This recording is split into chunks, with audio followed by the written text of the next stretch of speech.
Well, it's funny because everyone seems to forget that when it started, the sort of it was people on the right who were sort of pro lockdown to start with, and who were pro shutting the borders, and said coronavirus was going to be this really serious thing.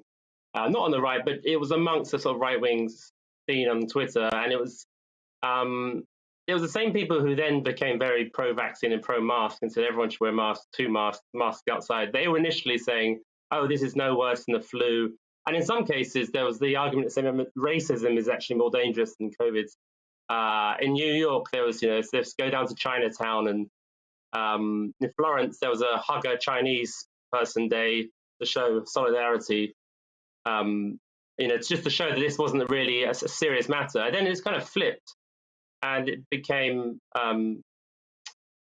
very much. I mean, there's those kind of parties in Manhattan out there amongst very chic people where you all have to go and you go to these confined spaces and you're all wearing a mask, and it is obviously the converse of that is that in America, at least, vaccine skepticism is seen as kind of like a Republican thing and a rural thing, which means by definition it's low status.